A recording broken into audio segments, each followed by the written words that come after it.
E aí galera, tudo bom? Vamos começar a nossa aula de hoje. E a nossa aula é muito importante porque nós vamos tratar de um assunto que vai dividir, né, duas eras extremamente importantes no planeta. Então a gente vai começar a falar sobre mineração e a crise do sistema colonial no Brasil, que vai culminar com algumas revoltas, né, como a Inconfidência Mineira, ok? Vamos lá então. Só voltando aqui, slide para a gente poder começar como se deve. Vamos lá, galera. Então, bom, o Brasil e a mineração nos séculos 17 e 18, o que é importante da gente saber? Ouro, ouro, ouro, ouro e mais ouro. As regiões em vermelho são as regiões onde foram encontradas jazidas de ouro e também de pedras preciosas, como diamantes, tá? Então, aqui na região de Jacobina, na Bahia, nós tivemos aqui na região de Minas Gerais, São Paulo também, Goiás, Mato Grosso, que geralmente aqui foram encontrados diamantes, tá ok? Não, também na região diamantina foram encontrados diamantes, ouro, etc. Essas pedras preciosas, vocês sabem que elas diziam muito no momento colonial, porque elas significavam a riqueza que uma nação europeia tinha, né? Quanto mais reservas de metais preciosos, principalmente, mais rica essa nação era. E muita coisa foi construída a partir dessa riqueza mineral, né? A exemplo de igrejas como essas em São Paulo, em Iguape. Bom, quais são os antecedentes dessa economia da mineração? Primeiro, Portugal estava numa imensa crise econômica, né? A crise era na colônia também, mas na metrópole principalmente. Por quê, né? Portugal estava sem dinheiro, Portugal estava tendo a sua colônia invadida por várias nações, como a gente já estudou em outros assuntos. A União Ibérica, onde a Espanha obrigou Portugal a se unir a ela e ser explorado por ela, também vigorou por muito tempo. E o que vai acontecer é que Portugal não tem grana para sair, né, dessa invasão que sofreu e nem de toda essa exploração que estava sofrendo na mão da Espanha. Logo, Portugal vai explorar sua própria colônia. Em 1603, nós teremos a criação do Regimento das Minas, que permitia, né, a livre extração de ouro, assim como a cobrança de 20% de tudo que fosse produzido, que era o chamado quinto real. E a mineração do ouro vai começar a partir da criação da Intendência das Minas, né? Mas antes disso, nós tivemos os bandeirantes paulistas chegando na região de Minas Gerais, onde os bandeirantes queriam a exclusividade da exploração, mas outras pessoas também queriam, né? Então uma galera começou a ir atrás, que não era paulista, e os paulistas apelidaram elas de emboabas, que era um apelido nada legal para aquele momento. E aí os emboabas, que no caso eram como se fossem impostores, pessoas que querem roubar o ouro dali, eles entraram numa guerra real oficial e quem venceram foram os emboabas. Então, a partir daquele momento, né, começou-se a criação da Intendência das Minas e tal, o órgão que controlava a extração do ouro e a arrecadação dos impostos. A coroa portuguesa se importava bastante com isso porque era o objetivo, né? O ouro tinha que trazer benefícios para a coroa portuguesa.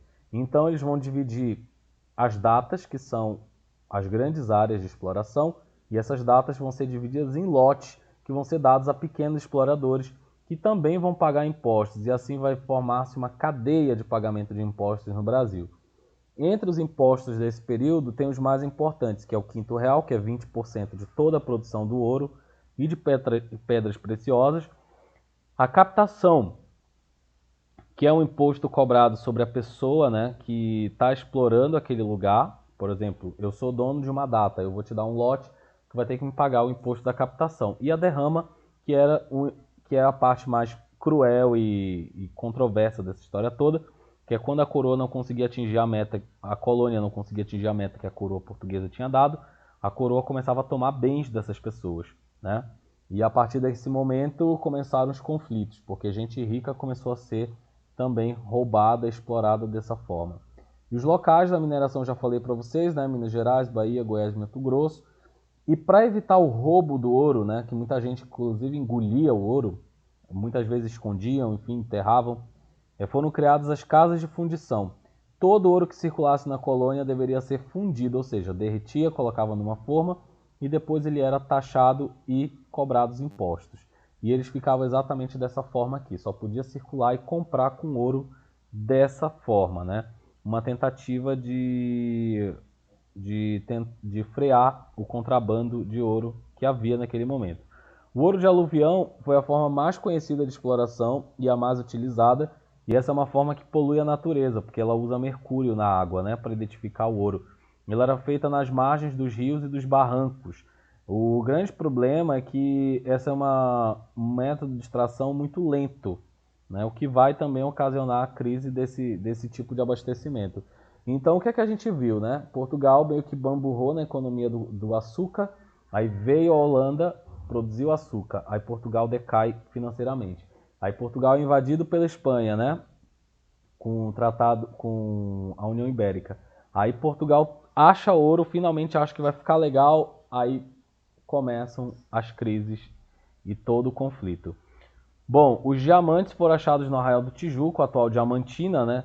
E a exploração naquele local era chamado de estanco régio, ou seja, só a coroa tinha monopólio, podia explorar e escolher quem iria explorar por ela, né? Esse diamante.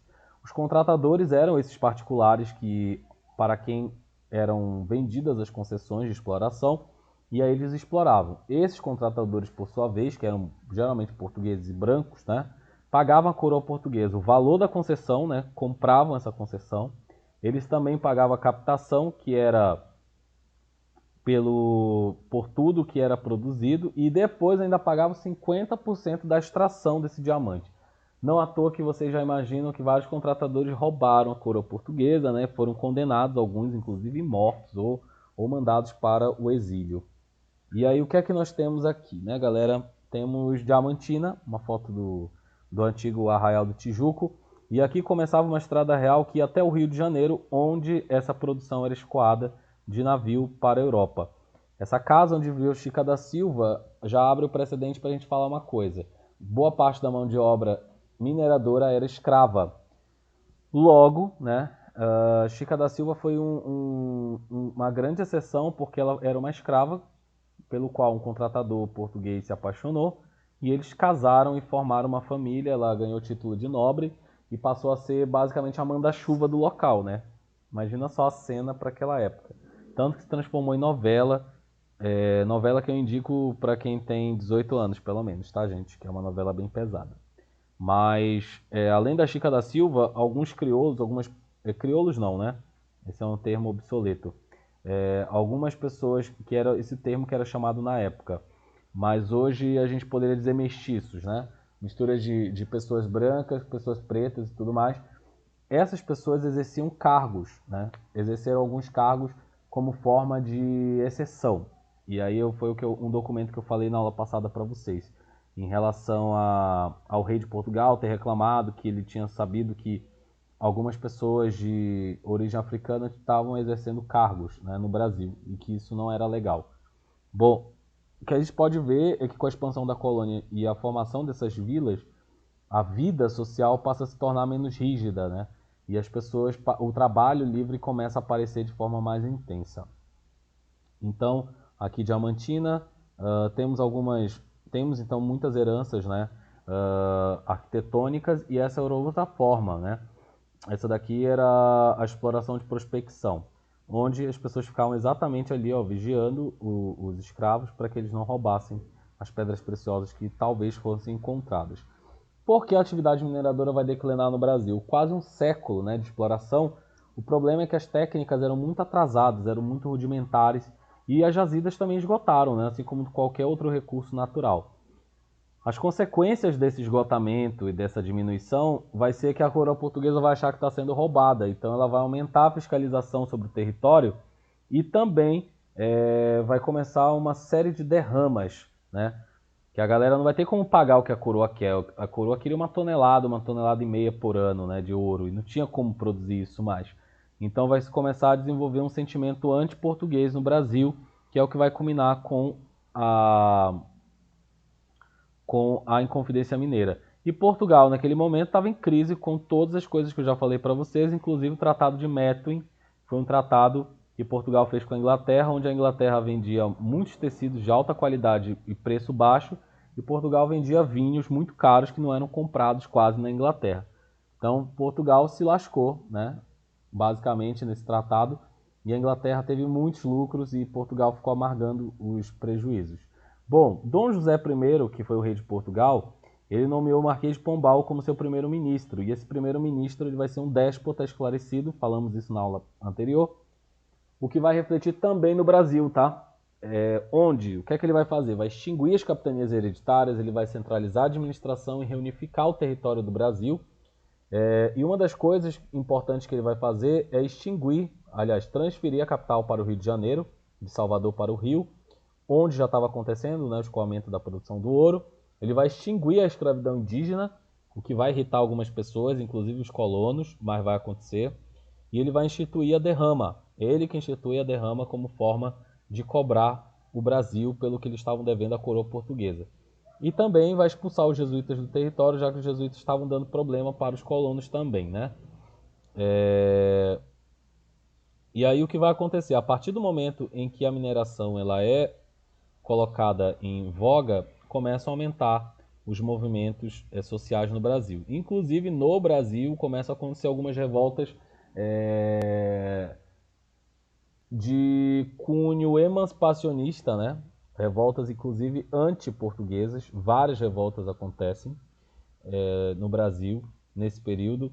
E a mais importante seria a Inconfidência Mineira, onde nós temos ali uma elite local lutando para se separar de Portugal e formar uma república, enfim, independente de Portugal, né? A ideia seria, na verdade, se libertar dos impostos também. Tinha uma parte da elite que não queria uma separação intensa, tinha uma outra parte do movimento que queria até a abolição da escravidão, e logo o movimento foi traído pela própria elite. E vocês vão ver agora na independência da América Espanhola que aquilo não foi exclusividade do Brasil, tá? Na verdade, a traição aconteceu em outros movimentos de independência também. E aí quem vai levar a culpa? Os pobres, né? A exemplo do Francisco Xavier, que era o Tiradentes, que vai ser enforcado e depois ter suas partes do corpo decepadas e espalhadas pelas várias estradas da colônia para que as pessoas ficassem como exemplo.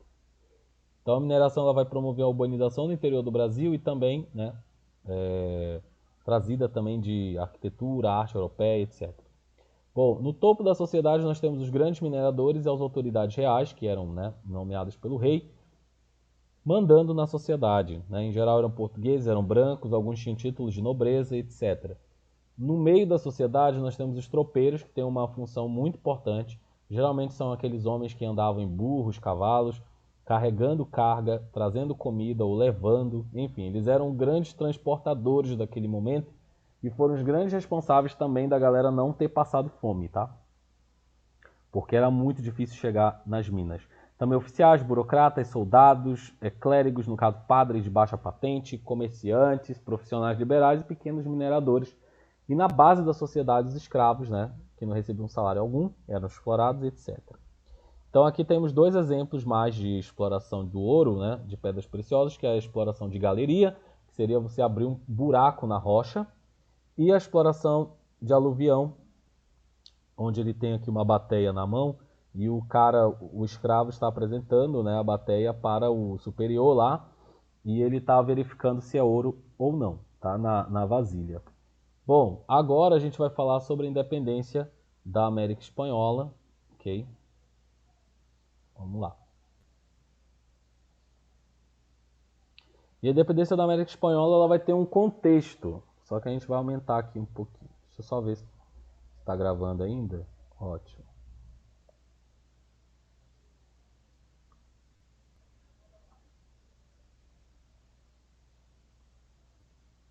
Bom, a independência da América Espanhola vai acontecer da seguinte forma, tá, gente?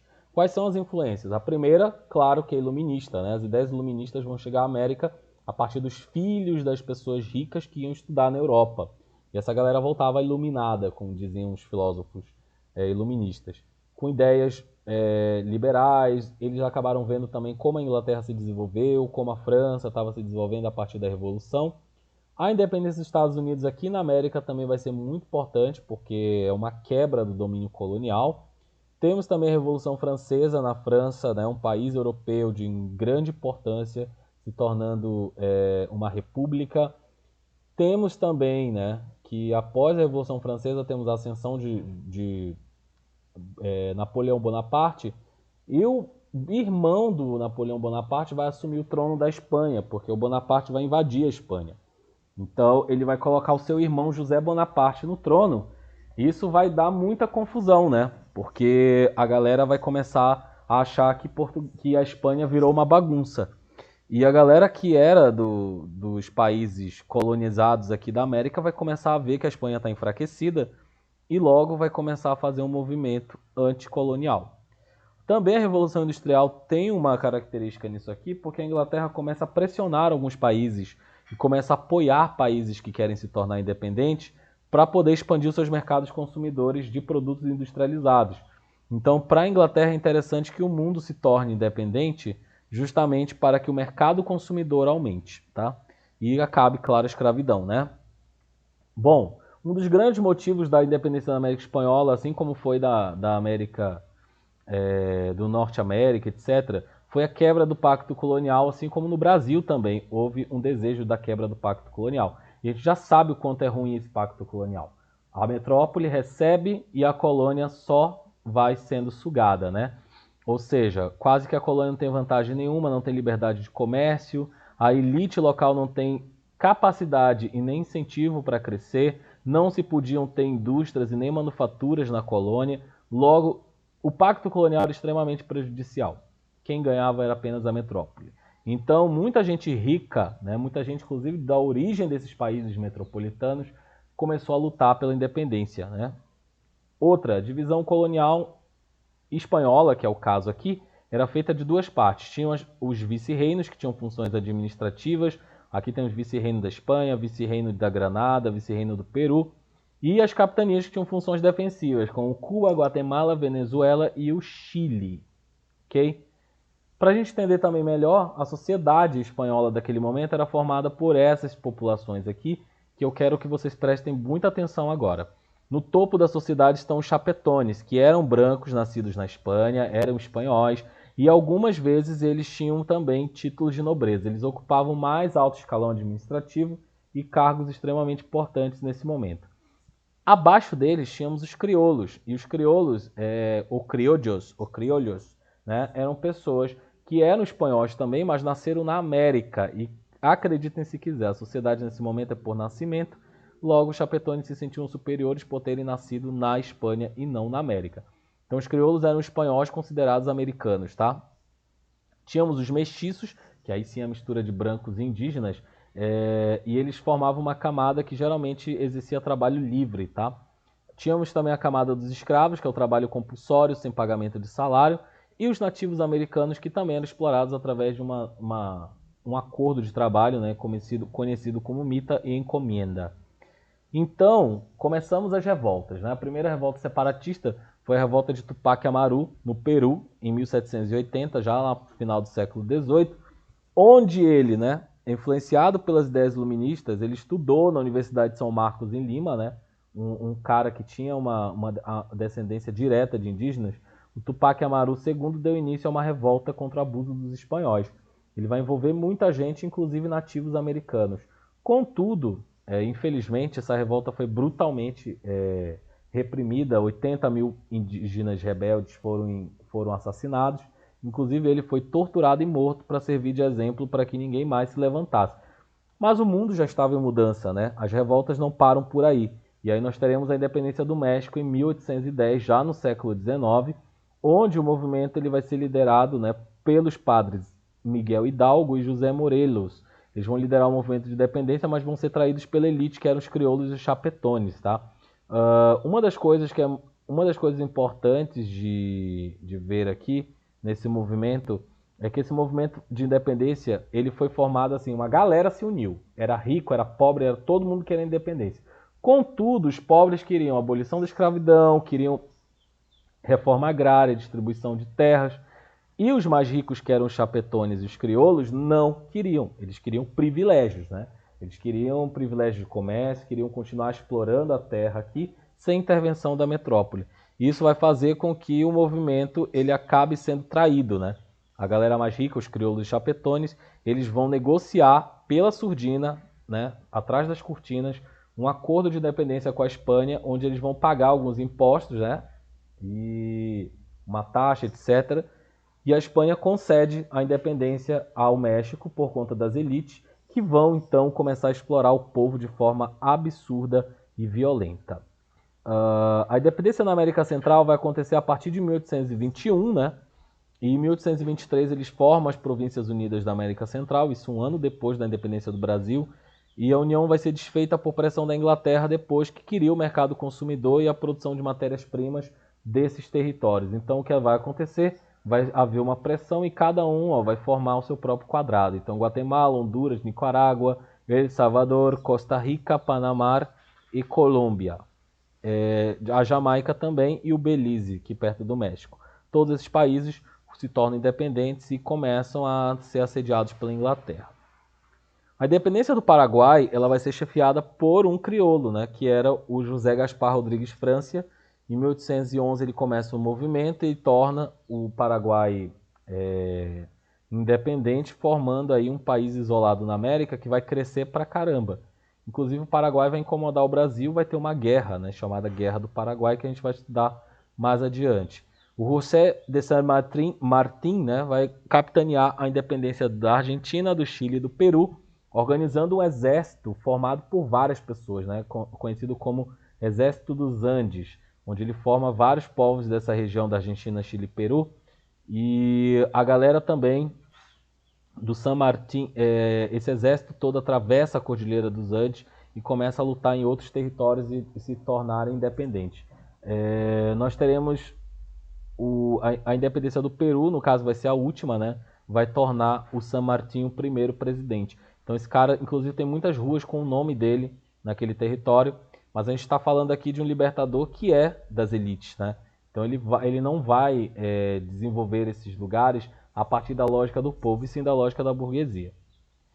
Bom, tem o Simão Bolívar, né, que é uma figura extremamente importante porque ele consegue fazer um exército formado de crioulos, mestiços, negros libertos e voluntários estrangeiros, né? Ele comanda a independência de 3 territórios: Venezuela em 1813, Colômbia em 1814 e Equador em 1815. E a ideia dele era unificar a América em um só território, né? Que toda a América do Sul, pelo menos latina, se tornasse unida e começasse a, como posso dizer, a colaborar entre si para se desenvolver. Contudo, ninguém quis, né? Foi o chamado Congresso do Panamá e poucos países compareceram e acabou que Bolívar fracassou, né, em unificar a América. Então, quais são, né, as consequências da independência da América Espanhola? O Simão Bolívar não atingiu, né, o objetivo de unir a América Hispânica, e aí toda essa galera vai começar a se fragmentar em seus próprios países e tentar desenvolver uma política independente. Inclusive a Inglaterra vai estar pressionando esses países, assim como os Estados Unidos também pressionando através da doutrina Monroe, em 1823, onde o lema era American for the Americans, né? América para os americanos. Vai prevalecer também o poder caudilista. O que seria isso? O poder dos latifúndios. Quando vocês encontrarem essa palavra na prova, principalmente Enem, já fiquem atentos, tá? Prevalece a exploração dos grandes proprietários de terra sobre as pessoas mais pobres. E aí é o que a gente vê hoje na América do Sul, né? Principalmente, inclusive no Brasil, nosso país, é uma imensa disparidade social. Os latifundiários, os donos de grandes terras, continuam sendo os manda-chuvas no Brasil, e uma ordem que pouco se altera mais nas cidades, mas no campo ainda continua bastante parecido. E hoje a América é um continente independente? Será que somos independentes ou não? Dependemos de alguém, de alguma coisa, de algum país? Bom, o presidente da Venezuela, Hugo Chávez, afirmou que o Mercosul é um novo movimento, né, de independência da América Latina que o mundo deve reconhecer, respeitar e deve respeitar também a soberania dos países latino-americanos. Todo mundo sabe que um bloco econômico da América do Sul é o Mercosul, né? E basicamente o Mercosul ele vai ao encontro do desejo do Simão Bolívar de unificar a América. Inclusive isso daqui é uma grande pauta de alguns movimentos políticos contrários ao Mercosul por conta disso, né? Porque eles acham que é um projeto, não sei o quê, de outra bandeira ideológica. E acabou que o Hugo Chávez morreu, ficou Nicolás Maduro no lugar dele na Venezuela, e a gente está acompanhando os acontecimentos até então, né? Mas o Mercosul hoje ele é uma realidade, e se vocês forem pesquisar alguns dados de extrema importância para a América Latina como um todo. Bom, a nossa aula fica por aqui, galera. Eu vou mandar a atividade para vocês e até a próxima, beleza? Tchau, tchau.